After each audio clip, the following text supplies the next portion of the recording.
నిజానికి శ్రీశ్రీ అంటే ఎవరు, శ్రీశ్రీ ఏం చేశాడు, శ్రీశ్రీ కవిత్వం ఏం చేసింది అన్నానికి ఏం చేశాడు అంటే ఇప్పటిదాకా నేను పాడిన పాటలో ఈ సమాజాన్ని మార్చడానికి ఏవైతే వస్తువుల్ని మనకిచ్చాడో వాటిని ఉపయోగించుకుంటూ ఇవాళ శ్రీశ్రీ వందేళ్ల ఆయనకు సంబంధించిన స్మరణ చేసుకుంటున్నప్పుడు ఆయన కవిత్వం మన తెలుగు జాతిని ఎట్లా కట్టింది, ఎట్లా లేపింది అనే దాన్ని మీకు గుర్తు చేయడం కోసం, శ్రీశ్రీ కవిత్వం ఏమిటో మీకు చూపించడం కోసం ఈ కవిత్వాన్ని నేను పాటగా పాడాను.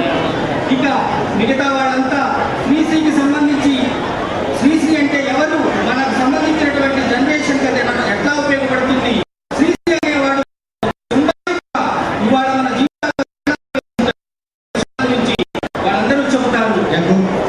పద్ధతుల్ని ప్రశ్నల్ని ఆధాసత్వ ప్రశ్నల్ని ఈ యువ తరం కూడా ఆదుకుంటుందని గుర్తు చేస్తూ, ఒక తరం మహాప్రస్థానాలని చేతుల్లో పట్టుకుని అమృతం కోసం రాత్రులు చదువుకుని 9 వాహాలని వెళ్ళవేసింది. ఆ తర్వాత తరం చేతుల్లోకి యాసిడ్ సీసాలు వచ్చాయి. మళ్ళీ ఈ యాసిడ్ సీసాల సంస్కృతిలోంచి వెనక్కి వెళ్ళి మహాప్రస్థానం, అమృతం కోసం రాత్రి, 9 వాహం సాహిత్యాలు ఈ పిల్లల్ని పరిచయం చేసి జీవితంలో అనేటటువంటి సంకల్పం ఒక మహాసంకల్పం. ఈ సందర్భంగా కవి సీతారాం రచించినటువంటి ఆ ముగ్గురు సరే మన మాట ఏమిటనేటటువంటి పుస్తకాన్ని గౌరవ అతిథులు ఏ విద్యాసాగర్ గారిని ఆవిష్కరించవలసిందిగా కోరుతూ గౌరీశంకర్ గారిని ఆ పుస్తకాన్ని పబ్లిష్ చేసినటువంటి గౌరీశంకర్ గారిని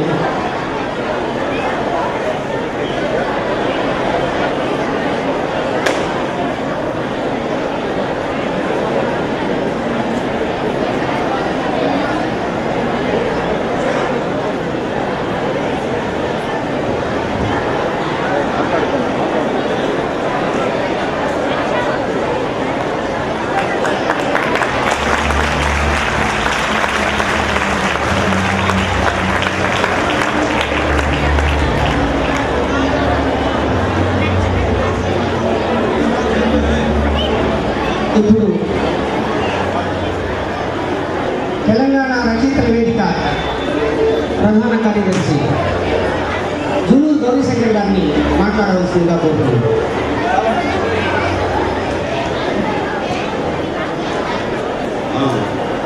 సభకు నమస్కారం. మనం శ్రీశ్రీ గురించి మాట్లాడుకుంటున్నాం, కానీ ఖమ్మం పట్టణంలో 25 ఏళ్ల నుంచి సాహిత్యానికి సంబంధించి కృషి చేస్తున్నటువంటి శ్రీశ్రీలు ఉన్నారు ఇక్కడ. ఈ ఆధునిక తరానికి చెంది మీ ముందు వ్యాఖ్యాతగా వినయంగా నిలబడ్డటువంటి సీతారాం, రసీం, అఫ్సర్, యాకూబ్, వంశీకృష్ణ వీళ్ళంతా ఖమ్మం జిల్లాకు చెందినటువంటి కవులు తెలుగు సాహిత్య కవిత్వ పతాకాన్ని రెపరెపలాడించారు.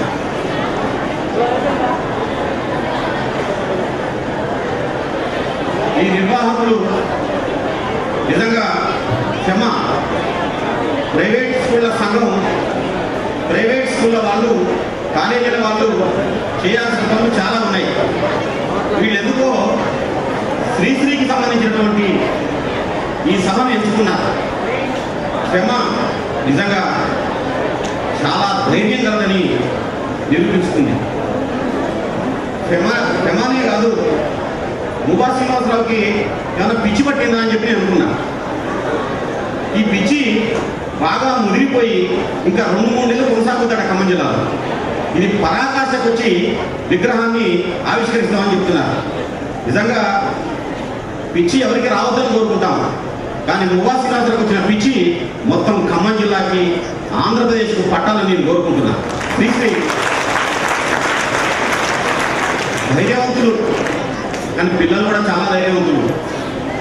ఈ పిల్లలు ఏదో మామూలుగా ఫ్యాన్సీగా శ్రీశ్రీ సభను చూడటం కోసం కలెక్టర్ గారు వచ్చారు, ప్రిన్సిపల్ సెక్రటరీ విద్యాసాగర్ గారు వచ్చారు, శివారెడ్డి గారు వచ్చారు, గోరటి వెంకన్న, సుద్దాల వీళ్ళు వచ్చారని చెప్పి రాలే. ప్రధానమైన అంశం ఏంటంటే 1970లో ఇదే ఖమ్మం పట్టణంలో శ్రీశ్రీ విప్లవ రచయితల సంఘానికి సారథ్యం వహించి అధ్యక్షుడైతే రాజ్యం భయపడింది. అట్లాంటి శ్రీశ్రీ సభను అటెండ్ చేయడం అంటే మీరు చాలా ధైర్యవంతులు. ఎందుకంటే శ్రీశ్రీ 2 అక్షరాల శ్రీశ్రీ మాత్రమే కాదు, చాలా మంది పిల్లలు ఇంటికి పోతే తల్లిదండ్రులు మిమ్మల్ని ప్రశ్నించవచ్చు, యాడికి పోయిన మీరంటే శ్రీశ్రీ సభ పోయిందంటే ఆ సభకి ఎందుకు పోయిన అడిగిన అడగవచ్చు. ఎందుకంటే కలెక్టర్లు కావాల్సిన పిల్లలు, గొప్ప గొప్ప ఇంజనీర్లు కావాల్సిన పిల్లలు, మహానాయకులు కావాల్సిన పిల్లలు శ్రీశ్రీ కవిత్వం చదువుకొని తుపాకులు పట్టుకొని అడవుల వైపు నడుచుకుంటూ వెళ్ళారు. శ్రీశ్రీ కవిత్వం చదువుకున్న పిల్లలు ఆంధ్రదేశంలో వాళ్ళు చెరువేరలాగా అనుకొని ముందుకు నడిచారు. శ్రీశ్రీ కవిత్వం చదువుకున్నటువంటి పిల్లలు ఎన్కౌంటర్ల నెత్తురు ముద్దలయ్యారు. శ్రీశ్రీ కవిత్వం చదువుకున్న పిల్లలు ఈ సమాజంలో ఉన్నటువంటి ఈ ఉద్యోగాలు కాకుండా సామాజిక బాధ్యతలు భుజం మీద వేసుకున్నటువంటి వ్యక్తులుగా, వీరులుగా, సమాజానికి ప్రకాశింపజేసే ఒక భావి భారత నిర్మాతలుగా శ్రీశ్రీ కవిత్వాన్ని చదువుకుని వెళ్ళారు. మీరంతా ఆ పని చేస్తారా? శ్రీశ్రీ కవిత్వ అభిమానులుగా మీరు సమాజానికి సంబంధించినటువంటి సామాజిక ఆయుధాలను మీరు అందుకుంటారా?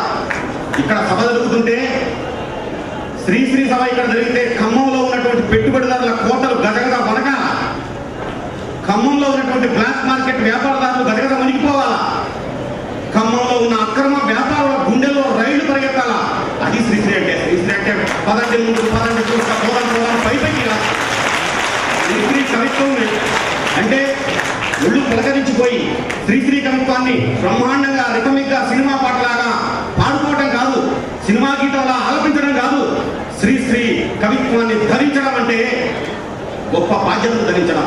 ఈరోజు వ్యక్తిత్వ వికాసంలో ఎంసెట్లో, ఐసెట్లో, ఈసెట్లో, ఆసెట్లో ఏ ఉద్యోగం ఉందని వెతుకున్నటువంటి తరుణంలో శ్రీశ్రీ సభ పెట్టి ఇంతమంది పిల్లలు తీసుకొచ్చి శ్రీశ్రీని వీళ్ళకి ఎక్కిస్తుంటే నిజంగా వీళ్ళు చాలా ధైర్యవంతులు. నిజంగా మీరు ధైర్యవంతులే. థ్యాంక్ యూ గౌరీశంకర్ గారు. ఓకే ఓకే ఓకే ఎందుకంటే ఇక్కడ వేదిక మీద ఉన్న వాళ్ళంతా కూడా శ్రీశ్రీ అంటే ఊగిపోయి కనీసంగా శ్రీశ్రీ గురించి మాట్లాడాలంటే 2 పోలీస్ దెబ్బలన్నా లాఠీ దెబ్బలు తినకపోతే శ్రీశ్రీ కవిత్వానికి అనర్హులే. శ్రీశ్రీ కవిత్వం కావాలంటే పోలీస్ దెబ్బలు తినాలి, పదాలకు పోవాలి. పిల్లలు పోలీస్ స్టేషన్ల ముందుకు పోయి ఇదేమి రాజ్యం, ఇదేమి రాజ్యం, దోపిడీ రాజ్యం, దొంగల రాజ్యం, ఇది తుపాకీ రాజ్యం అనగలగా అది శ్రీశ్రీ కవిత్వం.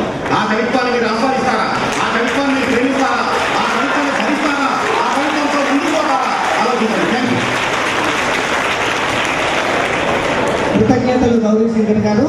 ఈ పిల్లల సమక్షంలో నేను టైం అవుట్ చెప్పినందుకు. కవిత, ఓ కవిత, నా యువకాశల నవపేశల సుమగీతావరణంలో నిన్ను నేను ఒక సుముహూర్తంలో అతి సుందర సుస్యందున మందున దూరంగా నేను వీధులలో విహరించే రోజులలో నీకై ప్రతికే ఒక తపమైనది కాడే నిమిషాలందు నిషాలందు ఎటు నే చూచిన తటుల అలంకారపు మటు మాయల నటనలలో నీ రూపం కనరానందున నా గుహలో కుటిలో చీకటిలో ఒక్కడనై చురికిన రోజులు లేవా? నీ ప్రాబల్యం